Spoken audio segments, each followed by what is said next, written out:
यमहं वदामि तं वदेथ। नमो तस्स भगवतो अरहतो सम्मा सम्बुद्धस्स।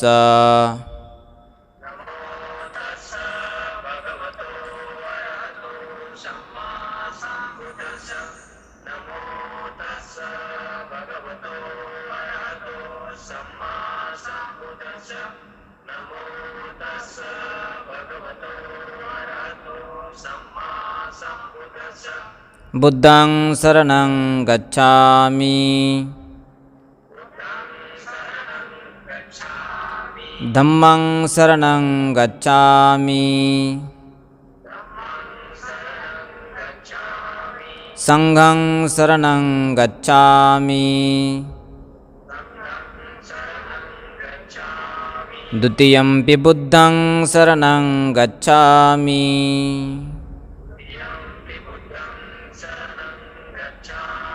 द्वितीयंपि धम्मं शरणं गच्छामि।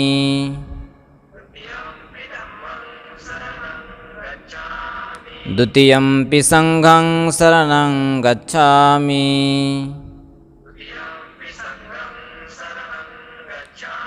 तृतीयंपि बुद्धं शरणं गच्छामि।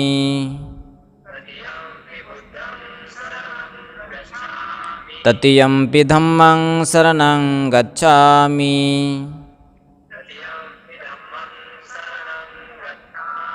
तृतीयंपि संघं शरणं गच्छामि।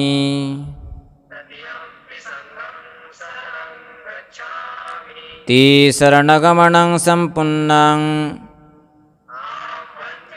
पाणातिपाता वेरमणि सिक्खापदं समादियामि।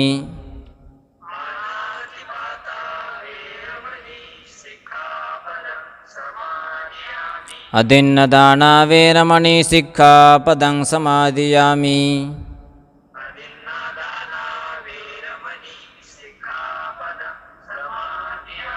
कामेषुमिच्छाचारा वेरमणि सिक्खापदं समादियामि।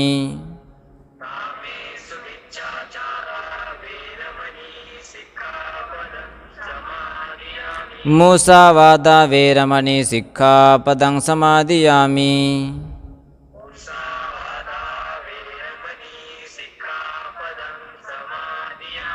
शूरामेरयमज्जपमादठाना वेरमणि सिक्खापदं समादियामि।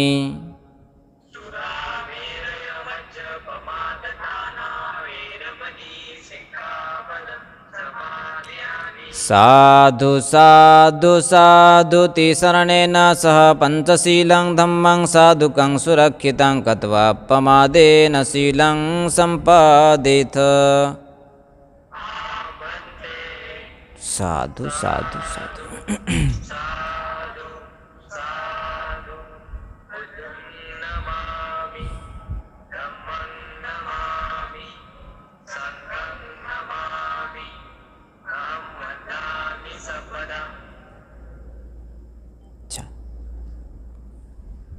धन्यवाद पंडितजी, स्वागत आहे आपलं.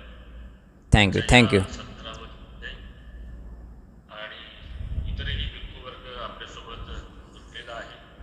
आदरणीय पूज्य भदंत आनंद सुमन श्रीजी, आदरणीय पूज्य भदंत सुमीरजी नागसे, पूजनीय भदंत राहुलजी, पूज्य भदंत आर आनंदजी, पूज्य भदंत समंता बनतेजी,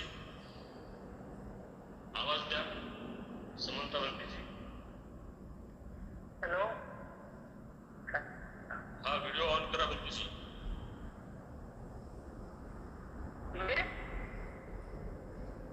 समंता बनतेजी व्हिडिओ ऑन करा, व्हिडिओ कॅमेरा ऑन करा. आज विशेष करून आमचे सन्मित्र पूज्य भदंत समंता हे ताडोबा अभयारण्यामध्ये वास्तव्य करतात. आज त्यांचा जन्मदिवस आहे. आपल्या सर्वांच्या वतीनं बंतेजींना खूप खूप मंगलकामना आहेत. बंतेजी खूप खूप सदिच्छा आहे. आपल्या सर्व इच्छाकांक्षा पौर्णिमेच्या शीतल चंद्रमाप्रमाणे पूर्ण हो आणि आपल्याला खऱ्या अर्थानं निब्बाणाचा साक्षात्कार हो, ही मंगलकामना आपल्या प्रती आम्ही आजच्या दिवसाच्या निमित्तानं करतो आहोत. साधू साधू साधू. धन्यवाद. सुरुवात करूया. सर्वांनी कृपया आपले व्हिडिओ आणि ऑडिओ बंद करा. विमल सर, आपला व्हिडिओ कॅमेरा बंद करा. कोणीही व्हिडिओ आणि ऑडिओ सुरू करू नका. मी पूज्य भदंत शिवली शाक्यपुत्र अंगुलीमाल हे आज आपल्यामध्ये उपस्थित आहेत. काही दिवसापूर्वी एक सोशल मीडियामध्ये फोटो व्हायरल झाला होता. एक ब्राह्मण मुलगी आणि एक मुस्लिम मुलगा, या दोघांचाही मंगल परिणय भंतेजींनी बौद्ध पद्धतीनं संपन्न केला होता.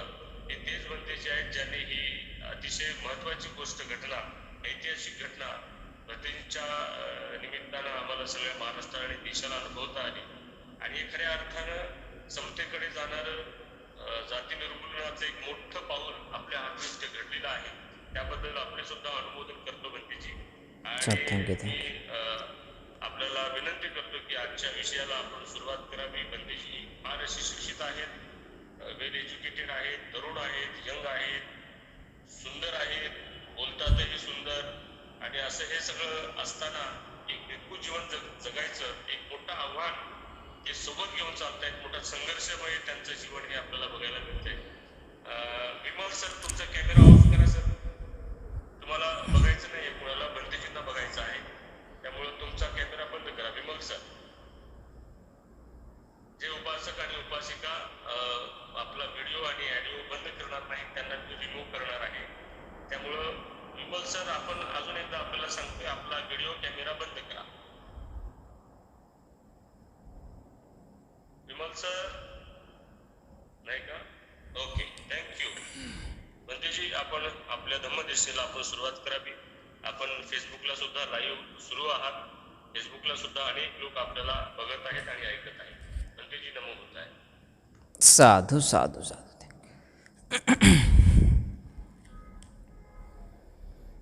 नमो तस् भगवतो अरहतो सम्मा संबुद्धस्स. नमो तस् भगवतो अरहतो सम्मा संबुद्धस्स. नमो तस् भगवतो अरहतो सम्मा संबुद्धस्स. एकेचि बुद्धं शरणं गतासि न ते गमिष्यन्ति अपायं. एकेचि धम्मं शरणं गतासि न ते गमिष्यन्ति अपायं. एकेचि संघं शरणं गतासि न ते गमिष्यन्ति अपायं. पहायमानुषदेहं देवकाय परिपूरन्ति.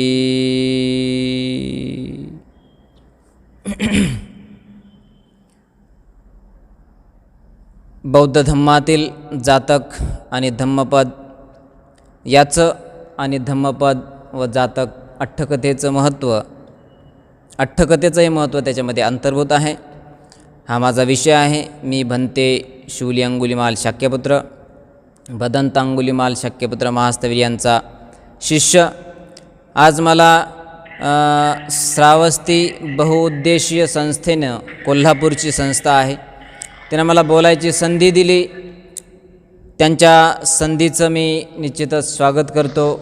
त्यांचं मी निश्चितच एक प्रकारे मनपूर्वक अभिनंदन करावंच लागेल. कारण की कुणाला स्टेज मिळवून देणं ही काही साधी गोष्ट नसते, कुणाला प्रसिद्ध करणं ही काही एक साधी गोष्ट नसते. तर त्या श्रावस्ती बहुउद्देशीय शिक्षण आपलं हे जे संस्था आहे कोल्हापूरची, त्यामध्ये आमचे संबोधी भंतेजी आहेत. त्यांनीच मला फोन करून सांगितलं की भंतेजी तुम्हीसुद्धा प्रवचन कोणत्या विषयावर द्याल, कोणता विषय तुम्हाला आवडतो वगैरे सविस्तर आमची चर्चा झाली.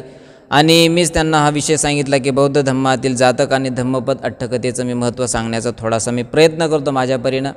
त्यांनी तो स्वीकार केला आणि आज मी तुमच्या समक्ष आणि समोर आहे. तर असो, सर्व टीमचं, कोल्हापूरची जी बहुउद्देशीय श्रावस्ती संस्था आहे त्यांच्या सर्व टीमचं मी मनापासून अभिनंदन करतो. असंच धम्माचं हे सत्कार्य तुमच्या हातून घडत राहावं अशीच मी अपेक्षा बाळगतो. आज सर्वांच्या समक्षने म्हणजे या उपस्थितीमध्ये आज मी तुम्हाला बौद्ध धम्मातील जो जातक हा ग्रंथ आहे आणि धम्मपद हा ग्रंथ आहे याचं थोडंसं मी हिस्ट्री सांगण्याचा प्रयत्न करेल, त्याचं बॅकग्राऊंड सांगेल. त्याच्यानंतर त्यामध्ये येणारे अंतर्भूत जे काही ग्रंथ असतील किंवा वग्ग असतील किंवा पात्र असतील, भूमिका असेल, हे मी तुम्हाला माझ्या शब्दामध्ये सांगण्याचा प्रयत्न करेल. आणि त्याही नंतर त्याचं महत्त्व काय, आजच्या काळामध्ये त्याचं महत्त्व काय, हे तुम्हाला मी समजावण्याचा प्रयत्न करेल.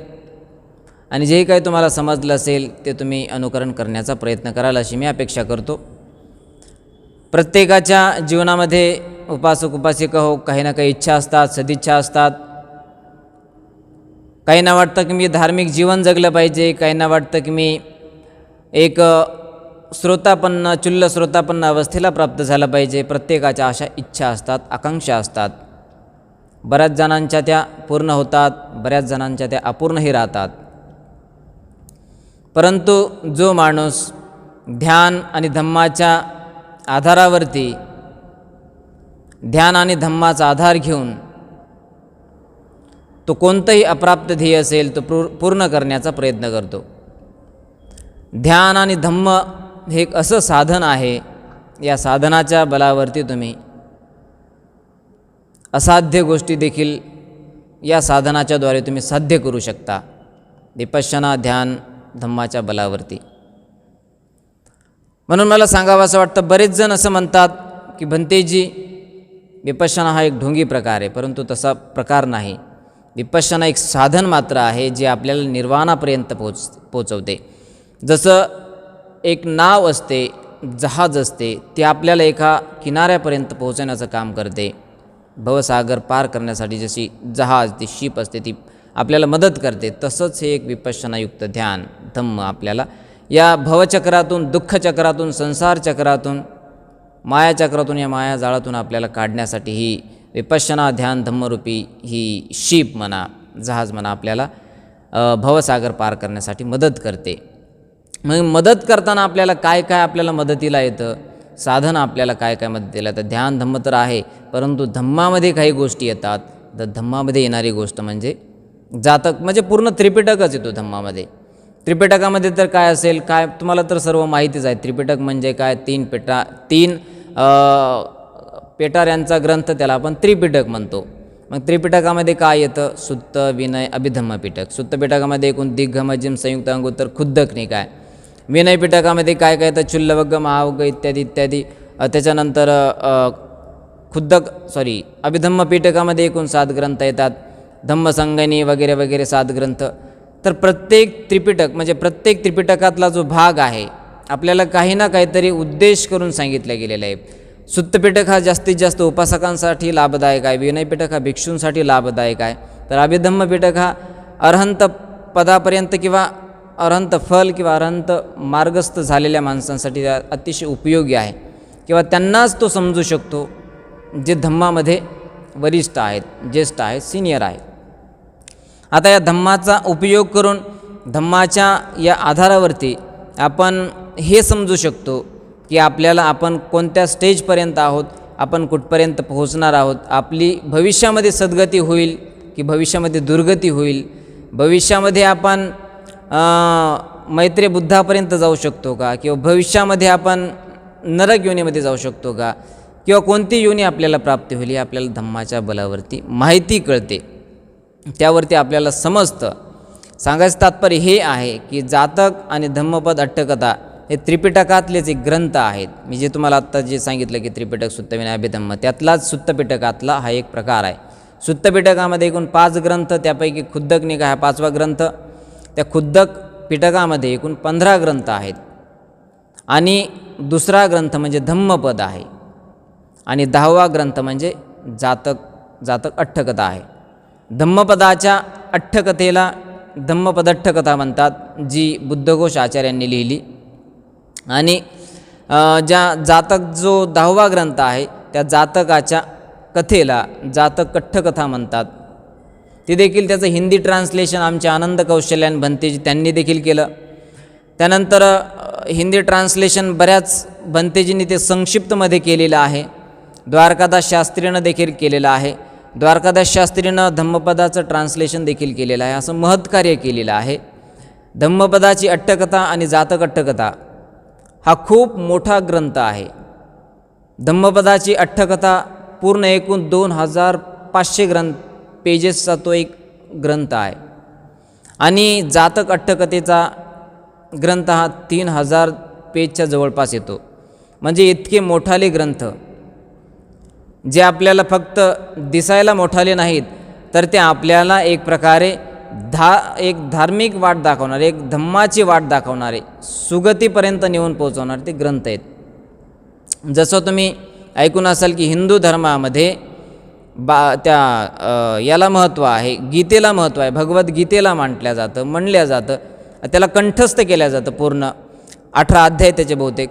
त्यानंतर मुस्लिम धर्मामध्ये कुराणला महत्त्व दिलं जातं, कुराण महत्त्वाचं मानलं जातं. त्याचं कारण काय की कुराणमध्ये आयात सांगितलेले आहेत, कुराणने इत्यादी इत्यादी जे काही त्यांचे हे झालेले आहेत, मसीहा वगैरे, त्यांनी जे काही त्यांना सल्ला दिला ते त्यांचं अनुकरण करतात. आयाते सांगितले हे पाळा, ते तुमचं दुखणं बरं होईल, त्याला आपण कुराण म्हणतो, जे मुस्लिमाचा पवित्र ग्रंथ आहे. त्यानंतर ख्रिश्चन बायबलला मानतात. ख्रिश्चनाचा ग्रंथ धार्मिक ग्रंथ म्हणून बायबलकडे बघितलं जातं.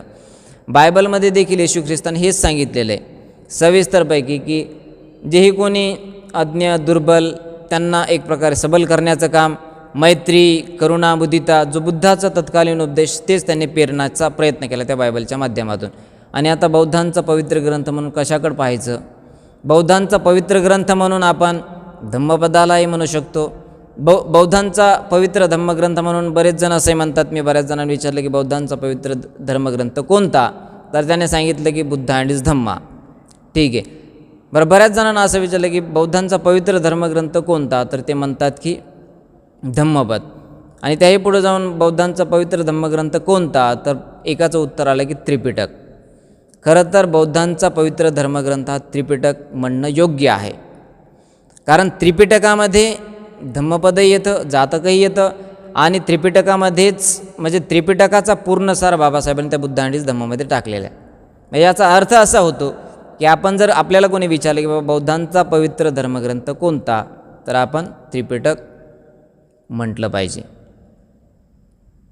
तत्कालीन परिस्थितीमध्ये संपूर्ण त्रिपिटक पाठ करायची परंपरा होती. त्रिपिटक पाठ करणाऱ्याला त्रिपिटक धर्म म्हणायचे, सुत्त पिटक पाठ करणाऱ्याला सूत्रधर म्हणायचे, विनयपिटक पाठ करणाऱ्याला विनयधर म्हणायचे, आणि अभिधम्म पाठ करणाऱ्याला अभिधम्मधर म्हणायचे. तर आता जेही काही परंपरा आहे ती परंपरा आजपर्यंत श्रीलंकेमध्ये आहे.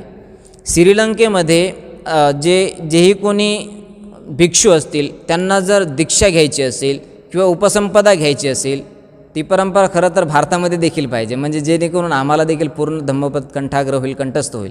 परंतु ती श्रीलंकेमध्ये अशी पद्धत आहे की अगोदर श्रामणेर अवस्थेमध्ये 2-3 वर्ष त्यांना धम्मपद पाठ करण्यासाठी वेळ देतात. धम्माचं अनुसरण अगोदर अनागारिक, काही कालानंतर मग श्रामणेर, नंतर काही कालावधीनंतर त्यांना भिक्षुपद पदामध्ये प्रतिष्ठित करतात.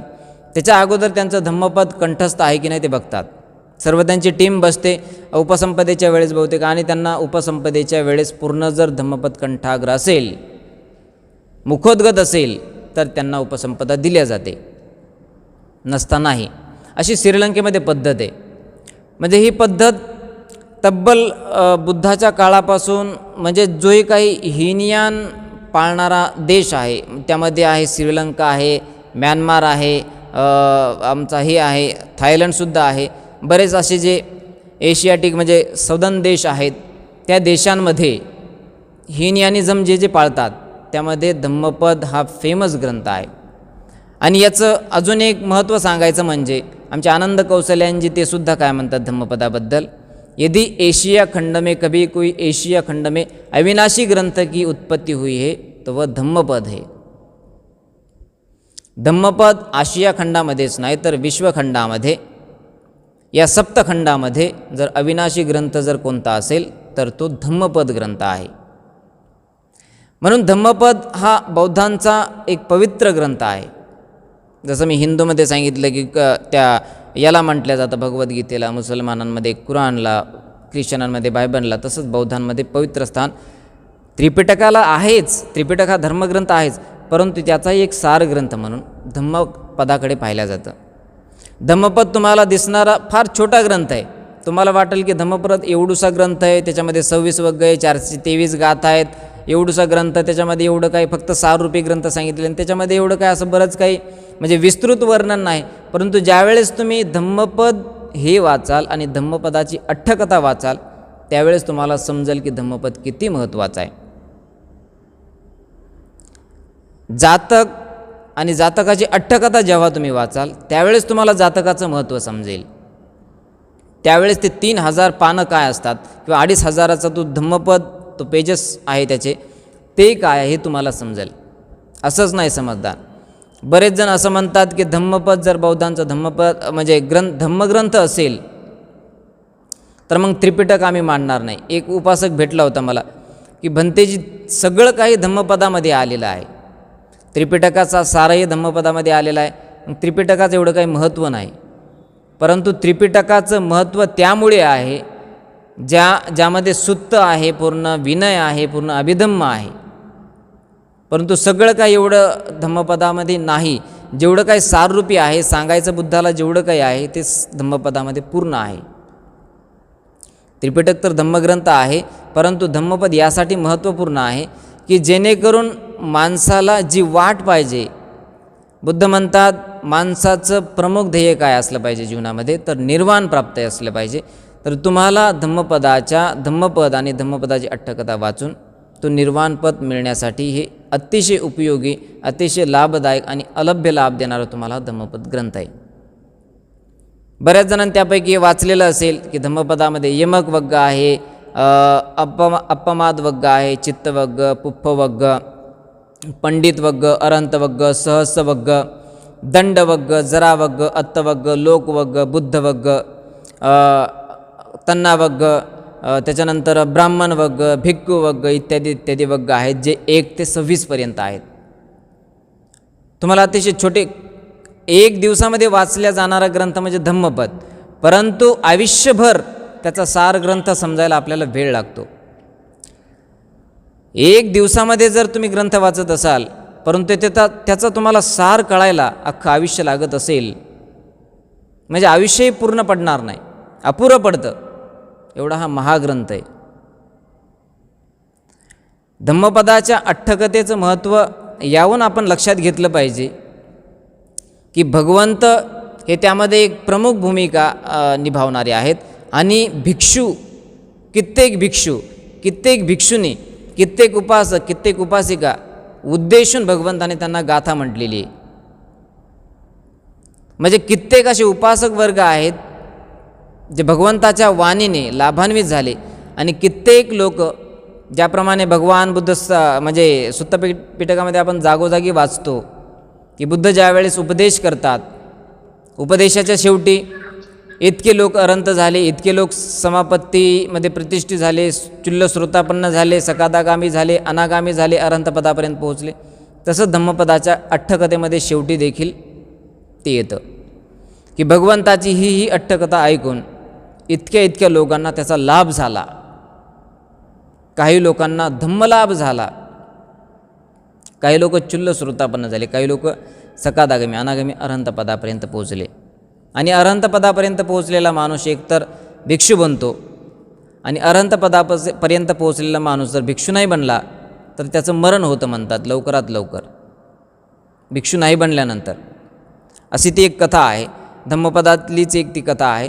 असो, भगवान बुद्धाच्या धम्माला जर तुम्हाला समजून घ्यायचं असेल, ज्याप्रमाणे तुम्ही पंचतंत्राच्या कथा वाचता, त्या अकबर बिरबलच्या कथा वाचता, त्यानंतर ती कोणती कथा आहे ती एओन्स की काय नाव त्याचं, ती एक कथा वाचता. बऱ्याच त्या अशा हिंदू मायथॉलॉजीच्या कथा आहेत ज्या तुम्हाला अशा एकदम इतिहासामध्ये नेऊन फेकतात. अशा कथा तुम्हाला वाचून त्यामधून काही सार प्राप्त होणार नाही. बुद्ध म्हणतात तेच वाचलं पाहिजे, तेच आपण केलं पाहिजे जे तुम्हाला सन्मार्गी लावेल, जे तुम्हाला सद्गतीपर्यंत पोहोचवेल. म्हणून धम्मपदाची अठ्ठकथा आपल्यासाठी महत्त्वपूर्ण आहे. कारण धम्मपद न वाचलेला माणूस आणि धम्मपद वाचल्यानंतरचा माणूस त्याच्यामध्ये खूप फरक असतो, खूप तफावत असते. ज्याप्रमाणे एखाद्याने विपश्यना शिबिर केलं, शिबिर केल्यानंतरचा जो माणूस असतो, म्हणजे शिबिर करायच्या अगोदरचा माणूस असतो आणि शिबिर केल्यानंतरचा जो माणूस असतो, कितीतरी प्रचंड तफावत असते.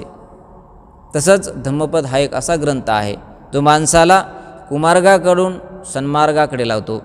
अशांत असेल माणूस तर त्याला शांत करतो. शांती म्हणजे एकदम समाधानी करतो.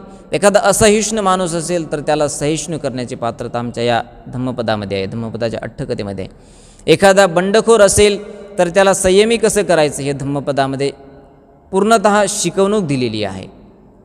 एक प्रकारे म्हणजे बौद्धांचा सार ग्रंथ म्हणून देखील आपण म्हणतो आणि बौद्धांचं आचारशास्त्र म्हणून. ज्याप्रमाणे विनयपिटकाला, पातिमोक्ष तुम्हाला माहिती असेल, एक विनयपिटकातला भाग आहे. पातिमोक्षाला भिक्षूंचं संविधान म्हटलं जातं, आचारसंहिता म्हटल्या जाते. तसंच बौद्धांचं आचारशास्त्र म्हणून आपण धम्मपदाच्या अठ्ठकथेला म्हटलं तर वावगं होणार नाही असं मला वाटतं. आणि बरेच जण त्याचं पालनही देखील करतात.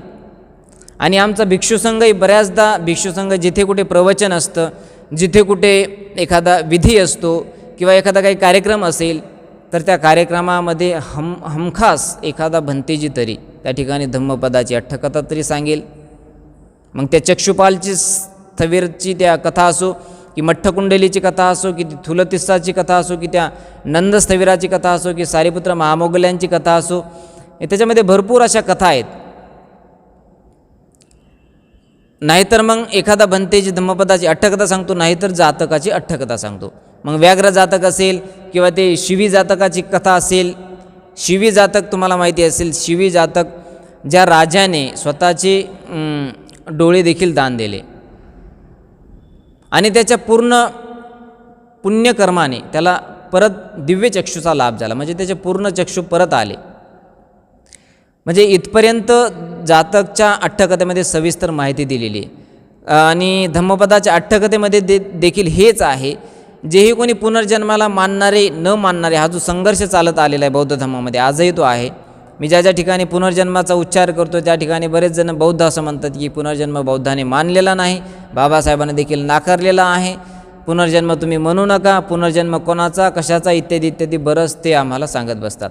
परंतु पुनर्जन्म हा त्यांचा असतो ज्यांच्या मनामध्ये कामतृष्णा, भवतृष्णा आणि विभवतृष्णेचा वास असतो. कामतृष्णा, भवतृष्णा आणि विभवतृष्णा ज्यांच्या समूळ नष्ट झालेल्या आहेत, ज्यांची तृष्णा समूळ नष्ट झालेली आहे, ज्यांचा जन्म नसतो, म्हणजे ज्यांचा जन्म नाही, ज्यांना तृष्णाच नाही, त्यांना जन्म नाही, त्याला आपण अरहंत म्हणतो. आणि अरहंताचा पुनर्जन्म होत नसतो. अरहंत आपण होत नाही तोपर्यंत आपला पुनर्जन्म होत राहणार. आणि या म्हणजे ज्यांना कोणाला पुनर्जन्माबद्दल शंकता असेल, संशय असेल, म्हणजे एकदम डाऊट असेल, तर त्यासाठी जातक अठ्ठकथा वाचणं फार महत्त्वाचं आहे. ज्यांना कोणाला बुद्ध धर्माबद्दल किंवा शंका असेल, किंवा तत्त्वज्ञानाबद्दल शंका असेल, किंवा पुनर्जन्माबद्दल शंका असेल, किंवा प्रिव्हियस बर्थ जे आपण म्हणतो, फ्युचर बर्थ जे आपण म्हणतो, काही जण मैत्री बुद्धाला देखील नाकारतात, भविष्यामध्ये बुद्धच नाही म्हणतात. 28 होऊन गेले बस झालं, आणि 28 बुद्ध होऊन गेले हे देखील बरेच जण नाकारतात. तथागत बुद्ध दॅट्स ओके, हेच बुद्ध आम्हाला सर्वश्रेष्ठ असं म्हणतात.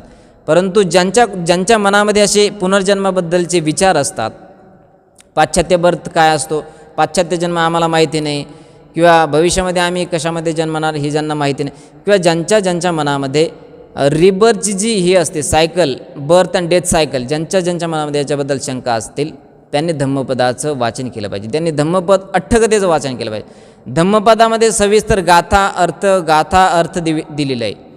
धम्मपद म्हणजे एकदम 80 पेजच्या आसपास तो ग्रंथ येईल छोटा, आणि अठ्ठकथा ज्यावेळेस त्याला जॉईन होतील त्यावेळेस तो 2500 पानाचा ग्रंथ होतो. त्या 2500 पानाच्या ग्रंथामध्ये तुम्हाला काय वाचायला मिळणार नाही. तुमचा पुनर्जन्माचा जोही प्रश्न असेल तो देखील सॉल्व होईल. तुमचा जोही काही पुनर्जन्म आहे नाही, किंवा देव आहे नाही, किंवा बरेच जण हे म्हणतात ब्रह्म काय, किंवा महाब्रह्म भगवंताला भेटायला आला, महाब्रह्माने भगवंताला विनंती केली, तुम्ही प्रवचन द्या, त्यानंतर लोकाचा नाश होईल तुम्ही जर प्रवचन नाही दिलं तर. बरेच लोक असं विचारतात की भगवंताने ब्रह्म कसा काय सांगितला, किंवा ब्रह्म आपल्या बौद्ध धर्मामध्ये आहे का नाही का, इंद्र आहे का नाही का, देवेंद्र काय भानगड आहे, देवाचा इंद्र काय भानगड आहे, देव काय आहे, इत्यादी इत्यादी सविस्तर ज्याही काही तुमच्या अशा भावना असतील, तुमच्या ज्याही काही अशा खुळ्या कल्पना असतील, ज्याही तुम्हाला अशा दैववादाकडे नेणाऱ्या असतील, तो बुद्धिवादी धम्म तुम्हाला बौद्ध धम्म हा एक प्रकारे चांगला मार्गदर्शक ठरू शकेल. आणि तो ग्रंथ तुम्हाला फक्त म्हणजे बौद्ध आणि त्यांचा धम्मग्रंथ तर आहे स्पेशल, परंतु त्याहीपेक्षा अतिशय महत्त्वाचा ग्रंथ म्हणून धम्मपद हा महत्त्वाचा मानला जातो. कारण की आजपर्यंत मी देखील असंच मानायचो की बौद्धांच्या म्हणजे बुद्धाच्या धम्मामध्ये पुनर्जन्म नाही. पुनर्जन्म जर असता तर मग मी आता भविष्यामध्ये कोणत्या जन्माला जाईल, माझं भविष्य कसं असेल, किंवा माझा मागचा जन्म कोणता असेल, कोणता होता, मी कोणते कोणते जन्म भोगून आलो, असे मला देखील अगोदर सुरुवातीला प्रश्न पडायचे. मग जसजसं माझं बौद्ध धम्माच्या ग्रंथाबद्दल वाचन वाढत गेलं किंवा जसजसं बुद्धाने त्यांचा धम्म वाचला, मिलिंद प्रश्न वाचला, आता देखील हिंदीचं मी वाचन करत आहे, ते धर्मरक्षित यांनी ट्रान्सलेट केलेलं आहे. धर्मरक्षित आणि बदंत काश्यपजी यांनी ट्रान्सलेट केलेलं आहे बहुतेक, ते देखील मी वाचतो आहे. त्याच्यानंतर विशुद्धिमग्ग धम्मरक्षित यांनी लिहिलेले हिंदीमध्ये, ते देखील मी वाचले. बरंच त्यापैकी माझं जी काही हे आहे, जो माझा म्हणजे द्वंद्वात्मक माझं जे मन होतं ते एकदम कमी झालं. आणि पुनर्जन्म देखील असतो बुद्ध धर्मामध्ये, हे देखील मी मान्य केलं. आणि जसं ख्रिश्चन धर्मामध्ये किंवा इस्लाम धर्मामध्ये पुनर्जन्म सांगितलेला आहे, तसं बौद्ध धर्मामध्ये नाही. ख्रिश्चन धर्मामध्ये किंवा हिंदू धर्मामध्ये किंवा मुस्लिम धर्मामध्ये पुनर्जन्म हा वेगळ्या पद्धतीनं आहे, त्यांच्यामध्ये आपल्याला पडायचं नाही. परंतु बौद्ध धर्माचा पुनर्जन्म सोप्या गोष्टीमध्ये तुम्हाला जर सांगायचं असेल, तुम्हाला जर त्याचं म्हणजे एक समजून घ्यायचं असेल स्ट्रक्चर, तर फक्त आपला एक शॉर्ट बट स्वीटमध्ये, जेही कोणी तृष्णायुक्त असेल त्यांचा पुनर्जन्म होतो, आणि जेही कोणी तृष्णा मुक्त असेल त्यांचा पुनर्जन्म होत नाही. हे त्याचं एक साररूपी तुम्हाला सेंटेन्स आहे. पुनर्जन्माचा विषय सोडून देऊ. पुनर्जन्म हा एक फार भव्यदिव्य असा महासागरासारखा विषय आहे. तो तुम्हाला समजला तर चांगली गोष्ट आहे, आणि नाही समजला तर शंकेचा सागर तुमच्या मनामध्ये तयार होईल, आणि परिणामी तुम्हाला जेही काही धम्माचा धम्मलाभ व्हायला पाहिजे, तुमच्यामध्ये जो धम्मोदय व्हायला पाहिजे तो धम्मलोप होईल, आणि परिणामी तुमचं हनन होईल, तुमच्या मनाचं देखील आणि तुमच्या चित्ताचं देखील म्हणजे जसं पाहिजे तसं दमन होणार नाही, आणि परिणामी तुम्हाला दुःखाच्या खाईमध्ये पडावं लागेल. त्यासाठी तुम्ही एक प्रकारे ध्यान आणि धम्माचा धम्मपदट्ठकथेचा जातट्टकथेचा तुम्ही एक प्रकारे एक साधन म्हणून उपयोग केला पाहिजे. आणि साध्य तुमचं काय असलं पाहिजे, निर्वाण हे तुमचं साध्य असलं पाहिजे. जसं एखादा कॉम्पिटिटर असतो, कॉम्पिटिटरला एखादी परीक्षा क्रॅक करायची असते, UPSC MPSC असते, तर तो अतिशय प्राणपणाने एक्झाम पार करण्यासाठी कित्येक पुस्तकाचा आधार घेतो. हे पुस्तक ते पुस्तक, पॉलिटिकल सायन्स इत्यादी भरपूर पुस्तकं वाचल्यानंतर तो परीक्षा क्रॅक करतो. तसंच तुमची एक भवसागराची परीक्षा क्रॅक करण्यासाठी तुम्हाला धम्म हे एक साधन म्हणून आणि निर्वाण हे एक साध्य म्हणून तुम्हाला पाहावं लागेल, तरच तुमची ही भवसागराची परीक्षा पार होईल. नाव हे एक तुम्हाला साधन म्हणून वापरावं लागेल तुम्हाला भवसंसाराच्या पार जाण्यासाठी.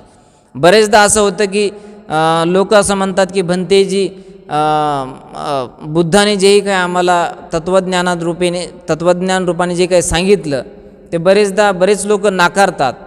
भंतेजी म्हणतात, एक उपासक भंतेजी म्हणे की एकदा मी असं वाचलं की भगवान बुद्धाला एक उपासक एकदा देवता भेटला, आणि देवता भेटल्यानंतर भगवंताने त्याला समजावलं, आणि भगवंताने त्याला असं मार्गदर्शन केलं, तो देवता त्या ठिकाणी मुक्त झाला. आणि मुक्त नाही तर तो त्या ठिकाणाहून अंतर्धान झाला. म्हणजे असे बरेच ठिकाणी दाखले आहेत, तुम्हाला सुत्तपिटकामध्ये पाहायला मिळतील, विनयपिटकामध्ये देखील भरपूर पाहायला मिळतील. तो उपासक म्हणे की भंतेजी, माझ्या असं वाचनात आलं की एके ठिकाणी भगवंत उपदेश करत होते, आणि त्या ठिकाणी देवता आले, आणि देवताने भगवंताचं प्रवचन ऐकलं, आणि देवता उडून गेले, म्हणजे अंतर्धान झाले, अदृश्य झाले, डिसॅपियर झाले. मग हे कसं आहे, तर हे एक प्रकारे मानसिक ते एक हे आहे, मानसिक काय म्हणता येईल त्याला, लेवल आहे. जेही कोणी अरूप असेल तर ते दिसत नाही, ते अदृश्य असतं. आणि जेही कोणी रूप असेल म्हणजे ते हे लोक आहेत, रूप लोक, अरूप लोक, काम लोक, हे लोक आहेत, प्रकार आहेत, ते 31 लोक आहेत. रूप लोकातले प्राणी आपल्याला दिसत असतात, तर अरूप लोकातले आपल्याला प्राणी दिसत नसतात. तर ते बुद्ध, बोधिसत्व, अरहंत, प्रत्येक बुद्ध यांना ते दिसू शकतात. म्हणजे त्याला आपण अरहंतयान, श्रावकयान, बोधियान, प्रत्येकयान यांनाच ते दिसू शकतात. जे अरहंत प्राणी किंवा जे अरहंत व्यक्तिमत्व आहे, बुद्ध आहे, सम्यक संबुद्ध आहे, त्यांनाच ते अरहंत लोक किंवा अरूप लोक दिसू शकतं, रूप लोक दिसू शकतं. आपल्यासाठी ते अदृश्य आहे. त्याला उपासकाला मी असं बरंच काही समजावण्याचा प्रयत्न केला, परंतु त्याने काही मान्य केलं नाही. भंतेजी म्हणे आपल्या बौद्ध धर्मामध्ये तसं काही नाही. मी मग मूर्खासमोर किती आपण बहुमत निर्माण करण्याचा प्रयत्न केला तर त्या ठिकाणी आपण एक प्रकारे हार मानलेली बरी असते, किंवा त्याला आपण समजावण्याचा मी बऱ्यापैकी प्रयत्न केला. अरे बौद्ध धर्मामध्ये रूपलोक अरूपलोक देखील असतात. ज्याप्रमाणे एखादी आता हवा ही दिसणारी गोष्ट नाही, परंतु हवा अस्तित्वात आहे, तसंच अरूपलोक देखील अस्तित्वात आहे, परंतु ते अदृश्य आहे. बरंच त्याला उदाहरणाद्वारे मी समजावण्याचा प्रयत्न केला, परंतु त्यांनी ते मानलं नाही. भंतेजी म्हणे आपल्या असं बौद्ध धर्मामध्ये काही नाही आणि तुम्ही तसा प्रचार करू नका. बरं म्हणजे चोराच्या उलट्या बोंबा वगैरे वगैरे असो. परंतु मला सांगायचं तात्पर्य हेच आहे की जातक अठ्ठकथा वाचल्यानंतर आणि धम्मपदाच्या अठ्ठकथा वाचल्यानंतर तुमचे जे काही मनातील प्रश्न असतील, द्वंद्व असतील धम्माबद्दलचे किंवा धम्माच्या बाहेरचे, बौद्धेतर असतील किंवा बौद्धाच्या बाहेर असतील किंवा बौद्ध धम्मग्रंथामधील असतील किंवा जे अनुपेटक साहित्य असतील, जे काही तुमच्या मनामध्ये शंका निर्माण करणारे प्रश्न असतील, तर ते शंकेचं हनन करण्यासाठी हे 2 ग्रंथ तुम्हाला अद्वितीय आहेत. आणि याने देखील तुमचं समाधान झालं नाही तर तुम्हाला मिलिंद प्रश्न हा देखील एक महत्त्वाचा ग्रंथ आहे. मिलिंद प्रश्न म्हणजे मिलिंद आणि त्या नागसेनाचं जे काही संवाद झालं प्रश्नरूपाने, त्यामध्ये देखील तुमचे अनेक प्रश्न असे आहेत जे तुमचे प्रश्न सोडवू शकतील. ज्या प्रश्नाच्या माध्यमातून तुमच्या मनामध्ये जेही काही पुनर्जन्म असेल, देवदेवतेचा असेल किंवा बुद्ध होते का, बुद्ध नव्हते का, किंवा जे काही तुमच्या मनामध्ये जे 10 प्रश्न होते, बुद्धाने त्याला अव्याकृत म्हटलं की बुद्ध होते का, नव्हते का, बुद्धाचा जन्म झाला का, नाही झाला का, किंवा जन्म भविष्यातील असतो का, नसतो का, किंवा ही जीव मेल्यानंतर पुनर्जन्म घेतो का, नाही का, पृथ्वी नष्ट होते का, नाही का, म्हणजे हे पूर्ण जग इनफायनाईट आहे की फायनाईट आहे, म्हणजे लिमिटलेस आहे की अनलिमिटेड आहे, म्हणजे समाप्त होणार आहे की असं निरंतर राहणार आहे. जेही काय असे जे 10 अव्याकृत प्रश्न आहेत, तर त्याचं निराकरण तुम्हाला त्या ग्रंथामध्ये होईल. तसं 10 अव्याकृत प्रश्नाबद्दल तर बुद्धाने देखील तसं काही पूर्णतः भाष्य केलेलं नाही, परंतु त्याला यासाठी त्यांनी शांत केलं की त्या प्रश्नाच्या नादी लागून तुम्हाला ना सद्धम्माचा लाभ होईल, ना तुम्हाला जोही काही लाभ मिळायचा, जोही काही तुम्हाला निर्वाण पदाचा रस्ता मिळायचा, तो तुम्हाला त्याने लाभणार नाही. म्हणून ते तुम्ही प्रश्न सोडले पाहिजे. आवश्यक प्रश्न तुम्ही स्वीकारले पाहिजे, आवश्यक प्रश्न तुम्ही विचारले पाहिजे, ज्यामुळे तुमचा लाभ होईल. अनावश्यक प्रश्न तुम्ही दूर ठेवले पाहिजे, ज्यामुळे तुमचा अलाभ होईल किंवा ज्यामुळे तुम्हाला काही त्यातून लाभ होणार नाही. जे तुमच्यासाठी सदर्थक आहेत, अर्थयुक्त आहेत, त्याचं तुम्ही पालन केलं पाहिजे. आणि जे म्हणजे सारीपुत्राला, महामोगल्यांना भगवान बुद्धाने हाच उपदेश केला.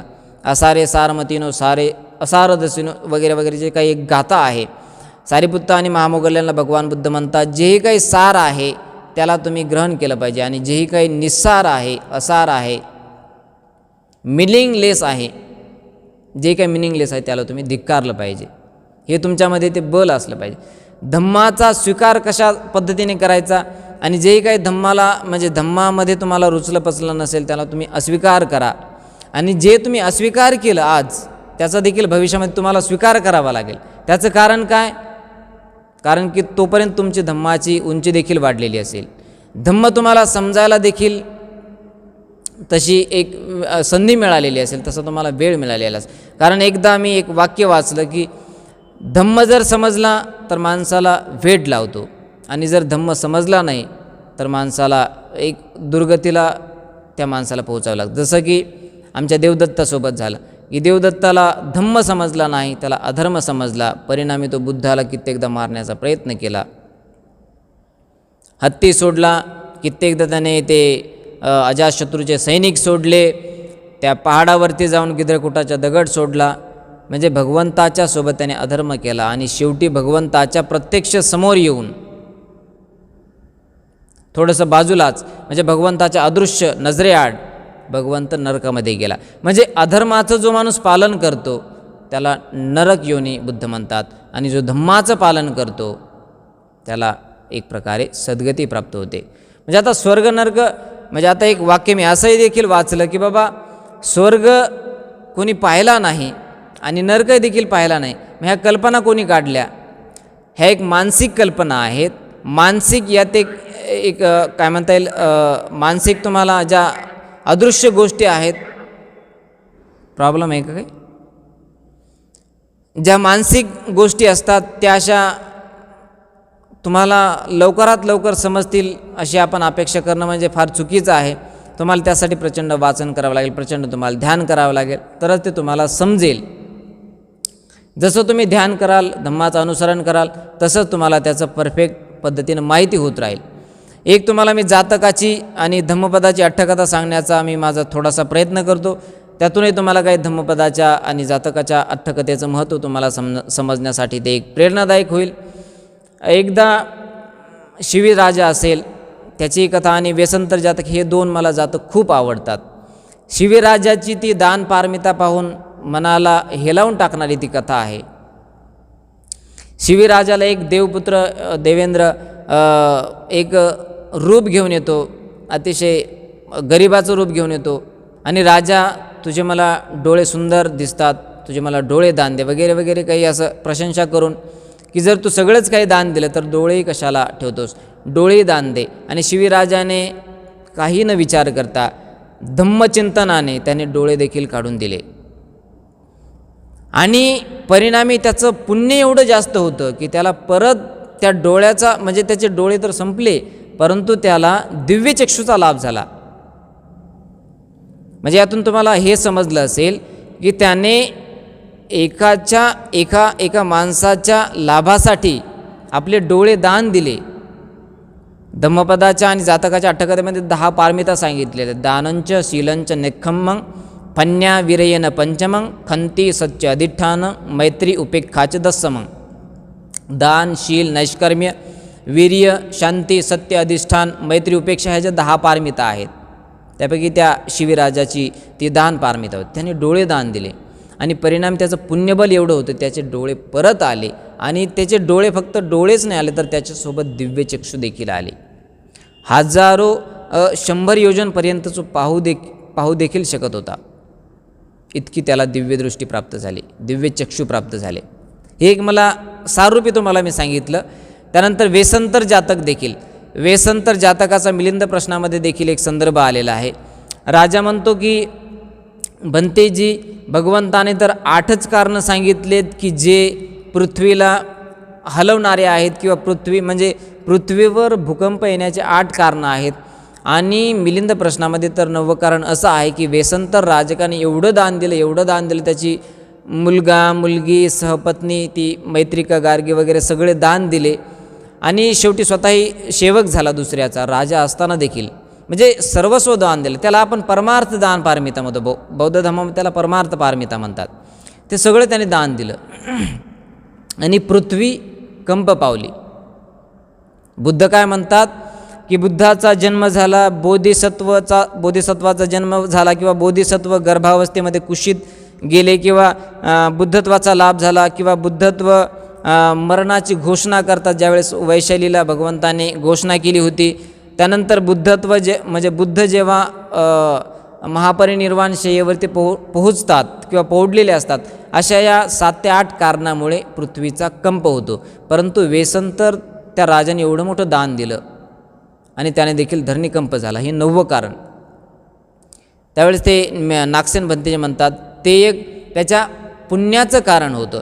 त्याचं पुण्यबल एवढं होतं की त्यामुळे पृथ्वी देखील हर्षोल्लासित झाली होती. ज्याप्रमाणे एखाद्याला जर आनंद झाला तर तो नाचतो, बागडतो वगैरे वगैरे. जर एखादा 10वीमध्ये 12वीमध्ये पास झाला असेल, UPSCमध्ये पास झाला असेल तर त्याला अत्यानंद होतो, नाचतो, गातो इत्यादी वगैरे सगळं करतो.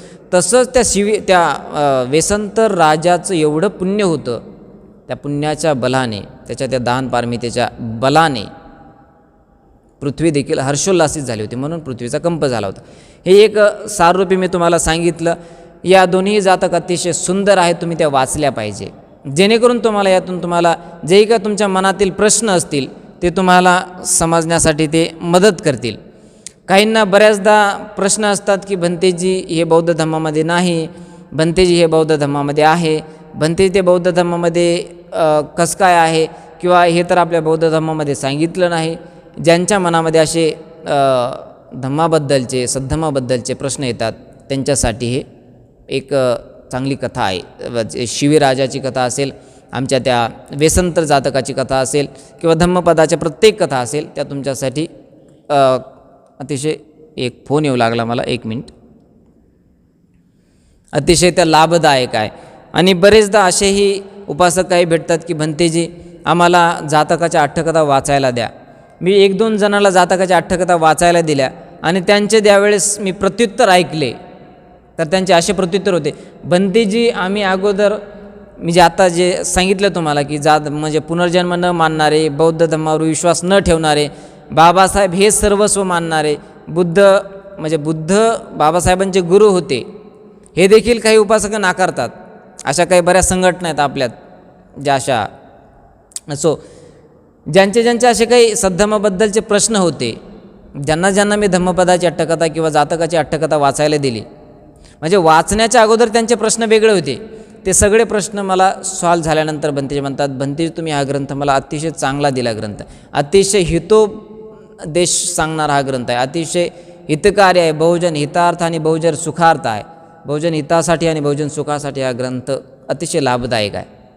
वाचल्यानंतरच मी प्रशंसा करतो म्हणून जातक अट्टकथा चांगली आहे असं नाही, मी प्रशंसा करतो म्हणून सांगितलं म्हणून धम्मपदाची अट्टकथा चांगली असं नाही. तुम्ही ज्यावेळेस वाचाल, जे अनुकर्षाल, तरच तुमच्यासाठी ते लाभदायक आहे. बरेचदा असं होईल की मी सांगितलं, म्हणजे मी सांगी ब्रह्मज्ञान आणि ते तुम्हाला जर काही प्राप्त नसेल किंवा तुम्हाला ते काही घेता नाही आलं, तर त्यासाठी मी दोषी राहणार नाही. म्हणून तुम्हाला ते वाचावं लागेल, जे काय असेल ते तुम्हाला समजून घ्यावं लागेल, तरच त्याचा तुम्हाला फायदा होईल, लाभ होईल, अलभ्य लाभ होत राहील आणि जीवनामध्ये एक प्रकारे चांगलं सुख प्राप्त तुम्ही करू शकाल. 1 मिनिट, माझा फोन.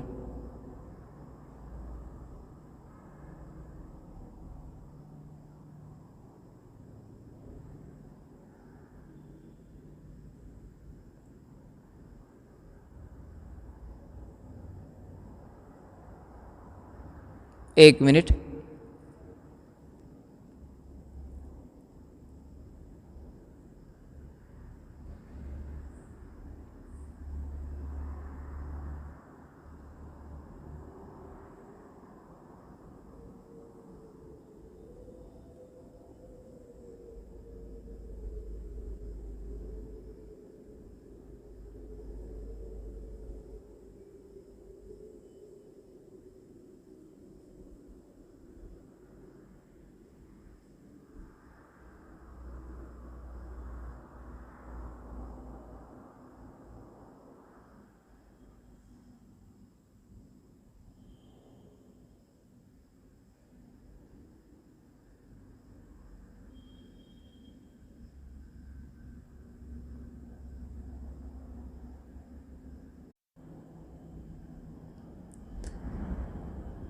एक मिनिट.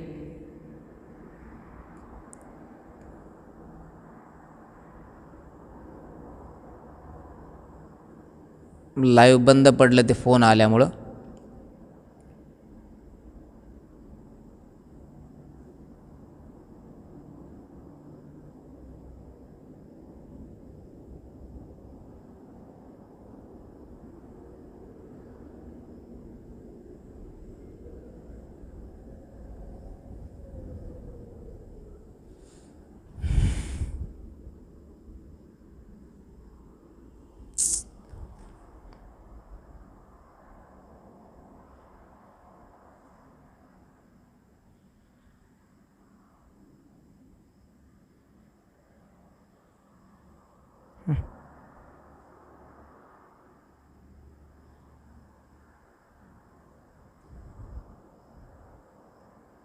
डिस्कनेक्ट झालेला आहे.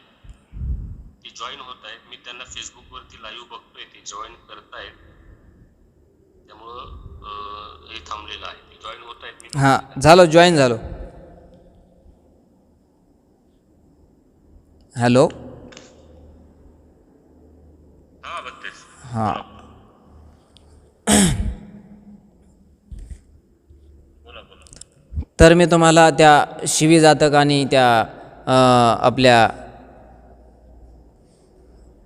कोणतं जातक आहे ते शिवी जातक आणि व्यसंतर जातक, ह्या कथा जर तुम्ही वाचल्या, अतिशय म्हणजे जातकाच्या सगळ्यात मोठ्या जर कथा कोणत्या असतील तर त्या ह्याच आहेत, व्यसंतर जातक आणि शिवी जातक. मलाही देखील ते आवडलेले. तुम्ही देखील वाचा, वाचल्यानंतरच तुम्हाला समजेल. जसं आपण म्हणतो की वाचा तरच वाचाल, वाचाल तर वाचाल, वाचणं सोडाल तर सत्यानाश होईल. यासाठी तुम्हाला धम्मपद, जातक, जेही काही होईल धम्मपदा म्हणजे जेही काही बौद्धांच्या निगडीत ग्रंथ आहेत, मूळ ग्रंथ आहेत, ते वाचायला सुरुवात करा.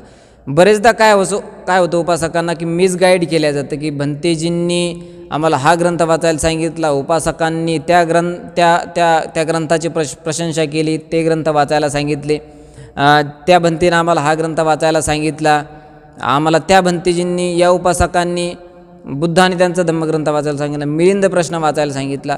नेमका ग्रंथ वाचायचा कोणता? मी तुम्हाला हेच सांगायचा प्रयत्न करतो की तुम्ही कोणतेही ग्रंथ वाचा, परंतु मूळ ग्रंथ वाचा. मूळ ग्रंथामध्ये कोणते ग्रंथ येतात? सुत्तपिटक हा मूळ ग्रंथ आहे, तो वाचा. विनयपिटक हा मूळ ग्रंथ आहे, तो वाचा. अभिधम्मपिटक हा मूळ ग्रंथ आहे, तो वाचा. मिलिंद प्रश्न, विशुद्धिमार्ग हे एक प्रकारे अनुपिटक साहित्यामध्ये येतात, ते वाचा. धम्मपदाची अट्टकथा हा तर मूळ ग्रंथ आहेच, ते वाचा. तरच तुम्हाला खरं धम्माचं ज्ञान होईल. आता तुम्ही बरेचदा उपासक असे असतात की या भंतेजींनी हे लिहिलं किंवा त्या उपासकांनी धम्माबद्दल हे लिहिलं आणि ते वाचतो आणि आपल्या बऱ्याच संकल्पना किंवा जेही काही आपले प्रश्न असतात त्यातून सुटत नाहीत आणि आपले प्रश्नावर प्रश्न आपली थप्पी लागलेली असते प्रश्नांची. आणि बुद्ध तर असं म्हणतात, धम्माबद्दल मन तुमचं शाशंक असणं म्हणजे दुर्गतीचं लक्षण असणं. धम्माबद्दल तुम्ही श्रद्धाचित्त असणं म्हणजे तुमची स्वतःची सद्गती करून घेणं, दुर्गतीपासून मुक्त करणं. बुद्धाचं म्हणणं असं आहे की बुद्ध धम्म आणि संघाबद्दल जे अतिशय श्रद्धाचित्त असतात, बुद्ध धम्म संघ म्हणजे या त्रिरत्नाबद्दल जे श्रद्धाचित्त असतात, ते कधीच दुर्गती प्राप्त करत नाहीत, नेहमी ते सुगती प्राप्त करतात. यासाठी तुम्हाला अंगुलीमालचं उदाहरण दिसेल. बघा, अंगुलीमालाने 999 लोकांना मारलं, परंतु तरीही तो बुद्धाच्या वाटेवर शेवटी आला आणि अरहंत झाला.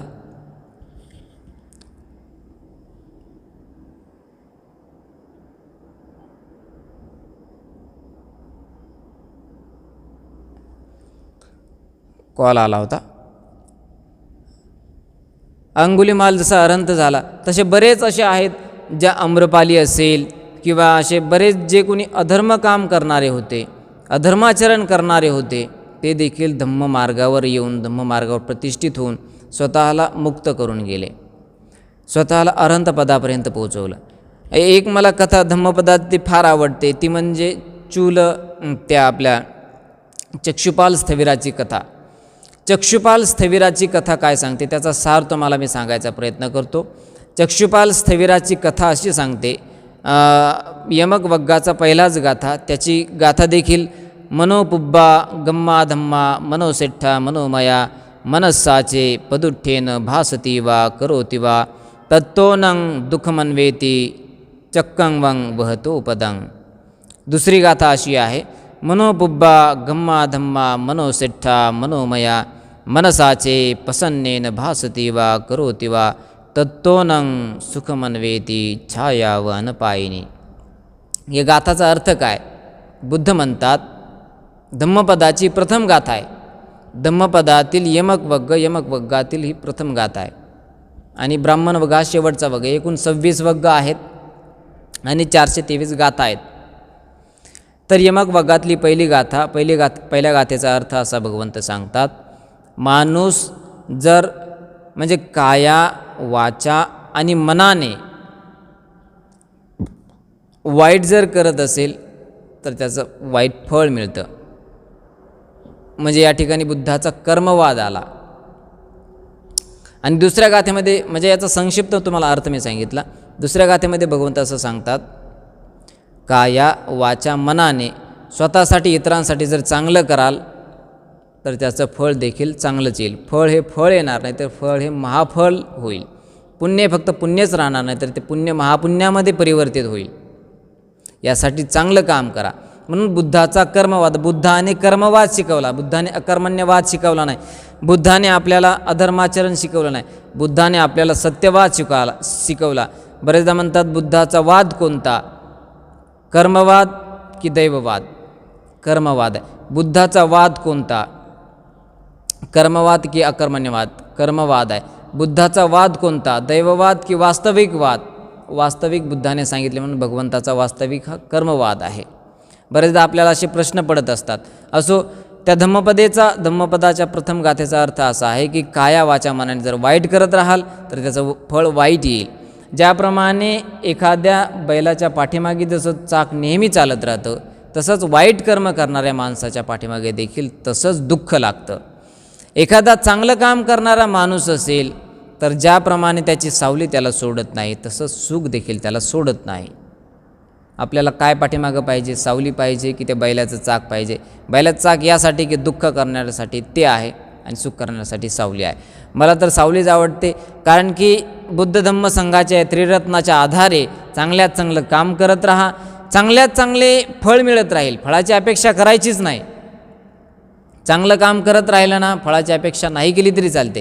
कर्मावर सोडून द्या, बुद्धावर सोडून द्या, आपल्या धर्मावर सोडून द्या, धम्मावर सोडून द्या. फक्त चांगलं काम करत राहा. कारण की बुद्धाचा तो 183वा की धम्मपदाचा गाथा देखील सांगतो की धम्म सब्ब पापस्स अकरणं कुशलस्स उपसंपदा सच्चित्त पर्योदपनं एतं बुद्धान शासनं. बुद्धाचं शासन काय सांगतं? सर्व पापापासून दूर राहा, सगळं पाप त्याज्य करा. कुशलस्स उपसंपदा सच्चित्त पर्योदपनं एतं बुद्धान शासन. या गाथेचा अर्थ असा आहे की पाप करणं सोडा, सर्व पापापासून दूर राहा, कुशल चित्त म्हणजे कुशल कर्माला अनुसरा. तुमचं मन हे शुद्ध ठेवून सदचित्त राहून चांगल्यात चांगलं काम करा. कुशलस्स उपसंपदा सच्चित्त पर्योदपनं. एक प्रकारे जेही काही चांगलं काम असेल ते करण्याचा प्रयत्न करा. सच्चित्त पर्योदपनं, चांगल्या चित्ताने काम करा. एतं बुद्धानं शासनं. हेच बुद्धाची शिकवण आहे. वाईट काम करणं सोडून द्या, चांगले काम शिका, हेच बुद्धाची शिकवण आहे. यालाच आपण बुद्धाचा कर्मवाद म्हणतो. आणि हाच साररूपी आपल्या या प्रथम 2 गाथेमध्ये यमक वग्गाच्या आलेला आहे. चांगलं काम कराल, चांगलं पेराल तर चांगलं उगवेल. जैसा आप बोओगे वैसा आप पाओगे, जैसा आप आज करोगे वैसा आप भविष्य में पाओगे. कारण भगवंतसुद्धा म्हणतात तुमचा आजचा वर्तमान उद्याचा तुमचा भविष्य काळ आहे, आणि आजचा तुमचा वर्तमान काळ हा तुमचा भविष्य म्हणजे भूतकाळाचं फळ आहे. या गंभीर या सेंटेन्सचा तुम्हाला अर्थ जर समजला असेल तर तुम्हाला बुद्धाचं कर्मवाद समजून येईल. बुद्ध काय म्हणतात की आजचं तुमचं वर्तमान हे भविष्य ठरवतं, आणि आज जे तुम्ही वर्तमान जीवन जगता हे कशाने ठरवलेले? भूतकाळाने ठरवलेले.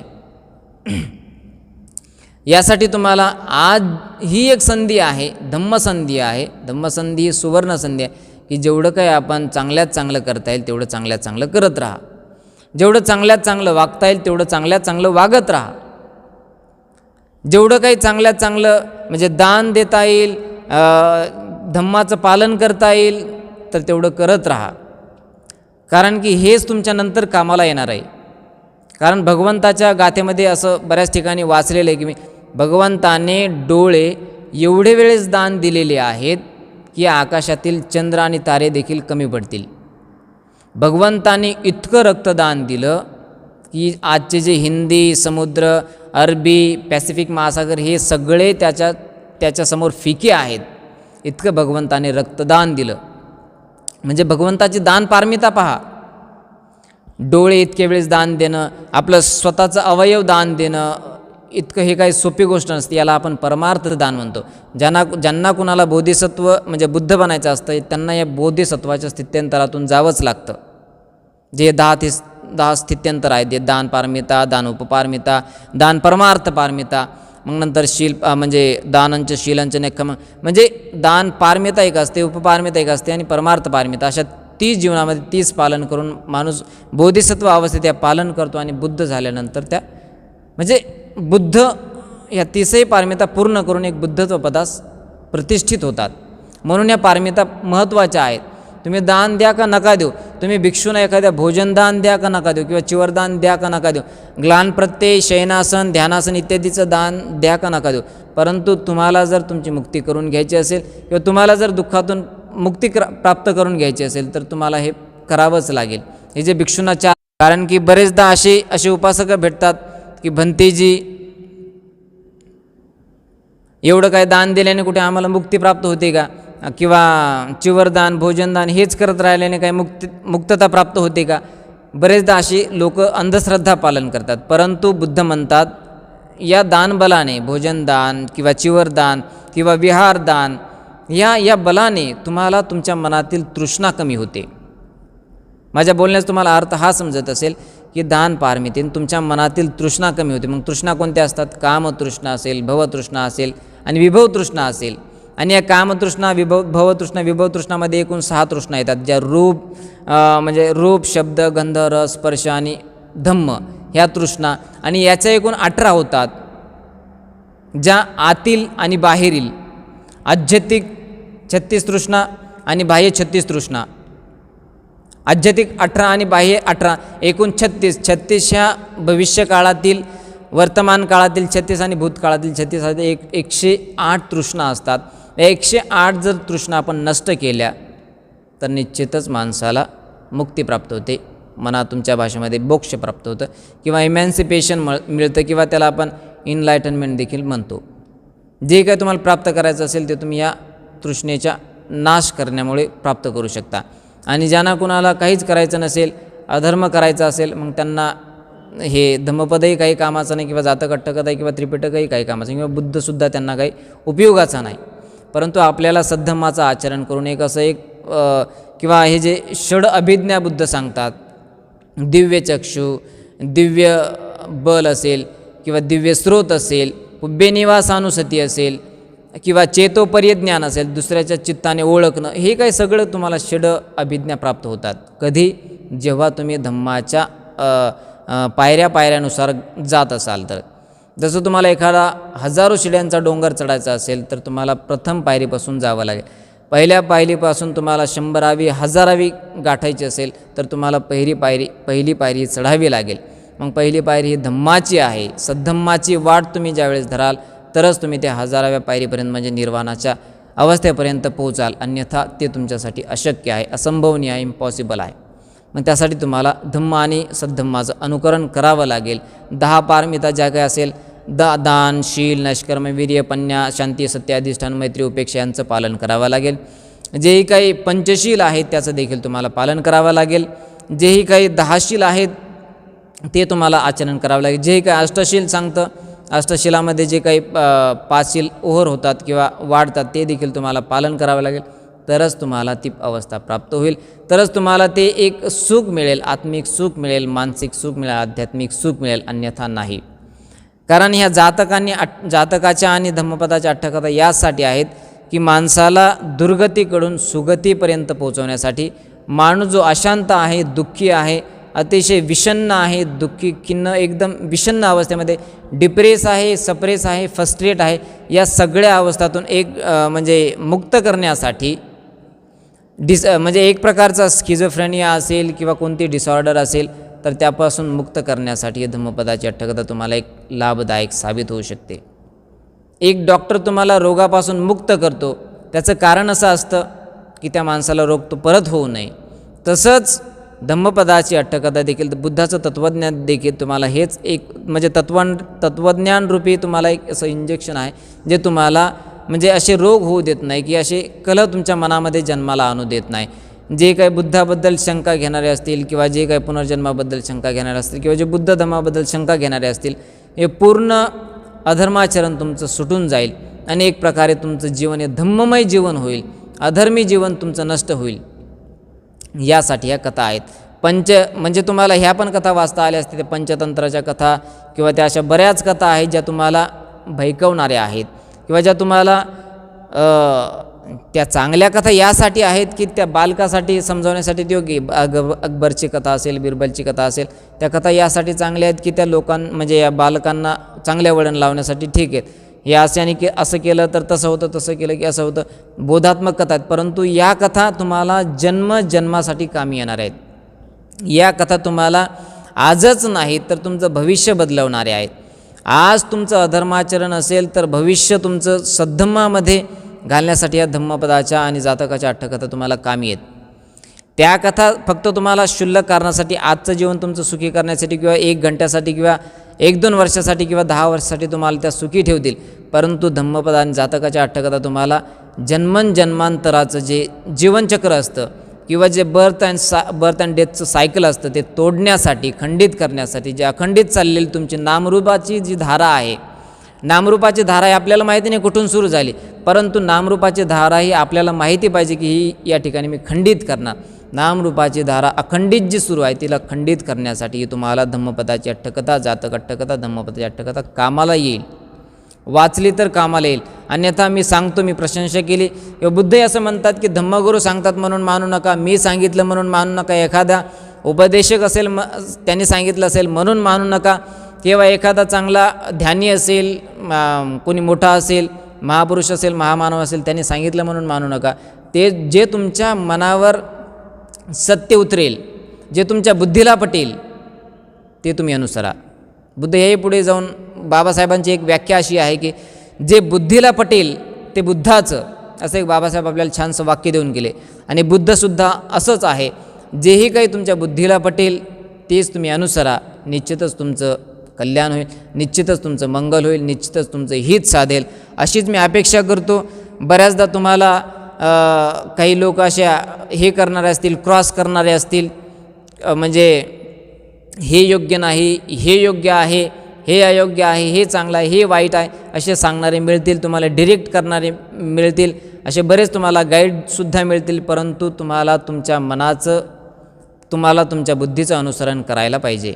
जे बुद्ध सांगतात, जे बाबासाहेब सांगतात ते तर आपण अनुसरण करायचं, परंतु आपल्या अगोदर ते मनाला देखील सत्य आहे का असत्य आहे का हे देखील पटवायचं, तरच ते मानायचं नाही तर ते जाणायचं. मानने से भला जानना योग्य है. मानणं म्हणजे फक्त बुद्ध जन्मले होते, बुद्धाने 45 वर्ष धम्मोपदेश दिला, मग त्यातून धम्मपदाची अठ्ठकथा, जातक अठ्ठकथा, पूर्ण त्रिपिटक तयार झाला, हे फक्त जाणणं झालं. आणि मानणं याला म्हणतात की जातक अठ्ठकथा ही सांगितली ती माझ्याचसाठी सांगितली, त्रिपिटक तयार झाला हा माझ्यासाठी तयार झाला, माझ्या निर्वाणासाठीच तयार झाला. हे भिक्षू प्रवचन देतात किंवा अरहंत जन्माला येतात, बऱ्याच जणांच्या दुःखमुक्तीसाठी जन्माला येतात, बोधिसत्व जन्माला येतात, बऱ्याच जणांच्या दुःखमुक्तीसाठी जन्माला येतात. बोधिसत्व स्वतःच्या दुःखमुक्तीचा विचार करत करत दुसऱ्यांचा देखील विचार करतात. प्रत्येक बुद्धाची तर त्यांची मर्यादित संकल्पना, परंतु सम्यक संबुद्धाची अमर्याद संकल्पना आहे. बुद्ध स्वतःही भवसंसार पार केलेले असतात आणि इतरांना देखील लाखो करोडो जणांना भवसंसार पार करण्यासाठी बुद्धपद मदत करत असतात. कारण की तत्कालीन परिस्थितीमध्ये श्रावस्तीमध्ये 7 करोड लोकसंख्या होती. असं मी धम्मपदाच्या प्रथमच वग्गाच्या अठ्ठकथेमध्ये वाचलं की धम्मपदाची यमक वग्गाची ती मनोपुब्बा गम्मा ती अठ्ठकथा सांगते की तत्कालीन परिस्थितीमध्ये 7 करोड श्रावस्तीमध्ये राहणारे लोक होते आणि त्यापैकी 5 करोड लोक बुद्धाचे अनुयायी होते आणि त्याहीपैकी जवळपास 5 करोडच्या आसपास लोक, बरेच सगळेच म्हटलं तर हरकत नाही, चुल्ल श्रोतापन्न, कुणी सकादागामी, कुणी अनागामी, कुणी अरहंत अवस्थापर्यंत पोहोचलं. म्हणून भगवंताने सगळ्यात जास्त श्रावस्तीमध्ये वर्षावास केले. श्रावस्तीच्या आमच्या जेतवना विहारामध्ये आणि त्या पुब्बाराम विहारामध्ये, विशाखा माताच्या अनाथपिंडकाच्या, आणि भगवंताने पूर्ण त्या ठिकाणी धम्मपदाच्या अठ्ठकथा सांगितल्या, भिक्षूंना विनय दिले, सुत्त दिले, अभिधम्म सांगितला. अभिधम्म तर मातेला सांगितलं, आपल्या त्या महामायेला 33 लोकांमध्ये असो. तर तुम्हाला ह्या कथा वाचल्यानंतर हेच तुम्हाला सिद्ध होईल, हेच तुम्हाला सिद्ध करता येईल की माणसाच्या दुःखमुक्तीचा उपाय म्हणून तुम्ही या जातक अट्टकथेकडे, धम्मपदाच्या अट्टकथेकडे पाहिलं पाहिजे. जसं तुम्हाला एखादं औषध असेल, त्या औषधाने तुम्ही जर दुःखमुक्त होत असाल, रोगमुक्त होत असाल, तर हे एक धम्मपद आणि जातक अट्टकथा एक असं अमृतरूपी, धम्मरूपी औषध आहे, जे तुम्ही प्राशन केल्याने, धम्म अमृत हे प्राशन केल्याने तुम्ही जन्मजन्मांतराच्या भवचक्राच्या, या दुःखचक्राच्या, भवचक्राच्या, संसारचक्राच्या स्थित्यंतरापासून दूर जाल आणि तुम्हाला निब्बाण पदाची प्राप्ती होईल. निब्बाण पदामध्ये जी निब्बाण पदाची समापत्ती असते ती तुम्हाला प्राप्त होईल. किंवा प्रथम ध्यान हे जरी नाही झालं तर प्रथम ध्यान काय, द्वितीय ध्यान काय, तृतीय ध्यान काय, चतुर्थ ध्यान काय, हे तुम्ही ध्यानाच्या समापत्ती प्राप्त होतील. हे जरी झालं तर चांगली गोष्ट. आणि त्याही पुढची स्टेप म्हणजे आकाशानंतयतन ध्यान, विज्ञानानंतयतन ध्यान, अकिंचन्ययतन ध्यान आणि नैव संज्ञान संज्ञायतन ध्यान. आणि शेवटची 9वी जी शिडी आहे सदन्या वेदहित निरोध. म्हणजे माणूस मेलेला आहे की जिथं हे देखील समजत नाही, अशी जी ध्यानाची अवस्था असते. अशा या तुम्हाला सगळ्या शिड्या प्राप्त होतील. परंतु कधी, ज्यावेळेस तुम्ही धम्मरूपी औषध प्राशन कराल तरच तुम्हाला ते प्राप्त होईल. आणि फक्त तुम्ही धम्मपदा म्हणजे प्रशंसा कराल, म्हणजे नुसतं बुद्धं शरणं गच्छामि इतिपिसो भगवारं स्वाख्यातो सुपटिपन्नो इत्यादी सगळं म्हणूनच तुम्हाला सगळं काय प्राप्त होणार नाही. तर ते बुद्धाचं पद काय, म्हणजे त्रिपिटक म्हणजे त्या आपल्या त्रिरत्न वंदनातल्या बुद्धवंदनेमध्ये बुद्धाचे 9 गुण आहेत. स्वाख्यातो भगवता धम्मो या धम्मवंदनेमध्ये धम्माचे 6 गुण आहेत. संघवंदनेमध्ये 9 गुण आहेत. असे एकूण 24 गुण. या 24 गुण स्वतःच्या अंगामध्ये, स्वतःच्या शरीरामध्ये, स्वतःच्या जीवनामध्ये जर उतरत असतील तर त्याचा तुम्हाला लाभच नाही तर अलभ्य लाभ होईल. जो लाभ तुम्हाला म्हणजे अवर्णनीय आहे, इनडिस्क्रिबेबल म्हणून त्याला, अवर्णनीय, अचिंतनीय ते गुण तुमच्यामध्ये ज्यावेळेस येतील त्यावेळेसच तुम्हाला त्याचा लाभ प्राप्त करून घेता येईल. मी तुमच्याकडून हीच अपेक्षा करतो की तुम्ही इथून पुढं भविष्यामध्ये जातक आणि धम्मपदाची अट्टकथा वाचून तुमच्या ज्याही काही कुशंका असतील धम्माच्याबद्दल, ज्याही काही तुमच्या शाशंकता असतील किंवा संशयपद असतील, किंवा त्याला आपण बुद्ध धम्मामध्ये एक शब्द वापरतो विचिकिच्छा, तुमचा त्यातून कामछंद नष्ट होईल, व्यापाद नष्ट होईल, थिनमिद्द नष्ट होईल. विचिकिच्छा, व्यापाद हे जेही काही असे पंचनिवरण असेल, 10 संयोजन आहे. 10 संयोजनामध्ये सक्काय दिठ्ठी, विचिकिच्छा, कामछंद, व्यापाद, पटिघ, त्याच्यानंतर रूप अरूपराग, पटिघ, त्याच्यानंतर मान, उदच्च, अविद्या, हे जे काही संयोजन आहेत 10 संयोजनं, आणि जे कामछंद, व्यापाद, थिनमिद्द, उद्धच्च, कुकुच आणि विचिकिच्छा हे नष्ट होतील. यासाठी तुम्हाला हे धम्मपदाच्या अट्टकथा निश्चितच लाभदायक आहेत. तुमच्याकडून मी हीच अपेक्षा करतो की भविष्यामध्ये तुमचा काळ देखील सुकाळ बनव. तुम्हाला जे काही धम्माच्या बद्दल शंका असतील, धम्माबद्दलचे प्रश्न असतील, मला जरी प्रश्न तुमच्या म्हणजे प्रश्नाचे उत्तर नाही देता आले, परंतु तुम्हाला माझ्या या म्हणजे धम्मपदा म्हणजे माझ्या आजच्या धम्मपदाच्या याच्या उपदेशातून तुम्हाला हेच समजलं असेल. एक फोन येऊ लागला मला, 1 मिनिट.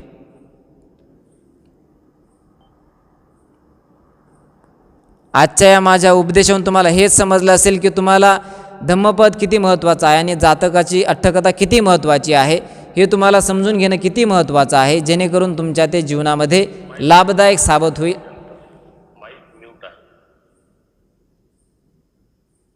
माईक म्यूट आहे. प्रश्न विचारले चालतील का?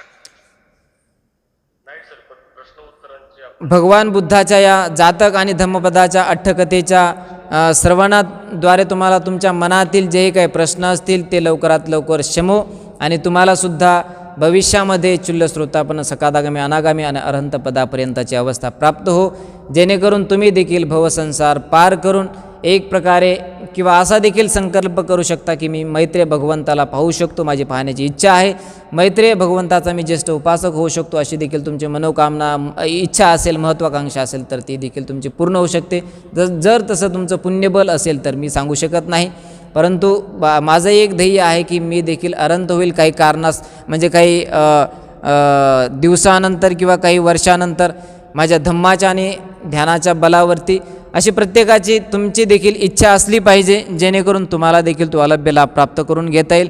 आणि भविष्यामध्ये तुम्हाला जातक आणि धम्मपदाची अट्टकथा यासाठी लाभदायक साबित हो, तुम्हाला तुमच्या भवसंसाराचा गाडा तुम्हाला निर्वाण पदापर्यंत पोहोचवण्यासाठी ह्या दोन्ही अट्टकथा हेच नव्हे तर त्रिपिटक तुम्हाला कामाला येऊ अशीच मी सदिच्छा बाळगतो आणि शेवटी सर्वांच्या प्रती मंगलमैत्री बाळगतो. सगळ्यांना शुभाशीर्वाद आशीर्वचन देऊन मी या ठिकाणी थांबतो. भवतु सब्ब मंगलं सब्बे सत्ता सुखी हो मंगल हो कल्याण हो सुखी हो दीर्घायुको भव.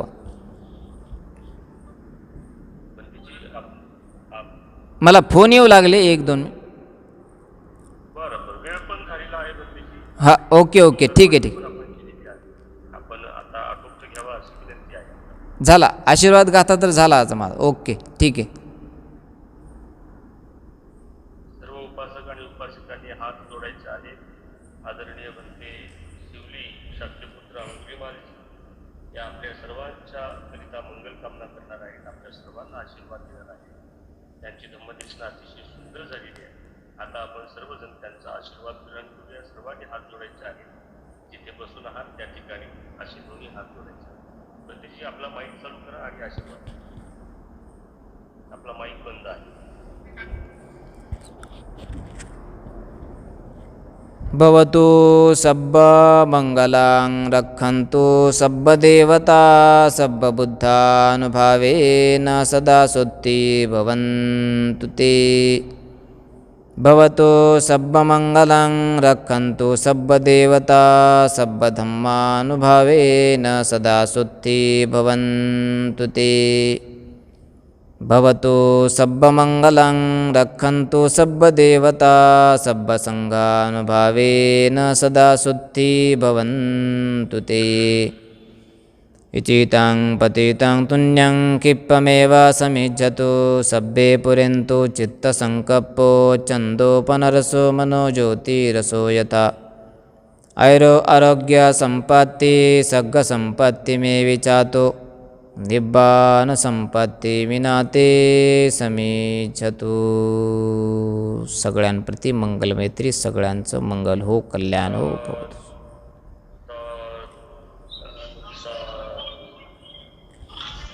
ओके धन्यवाद बनतेजी. खूप खूप आभारी आहे.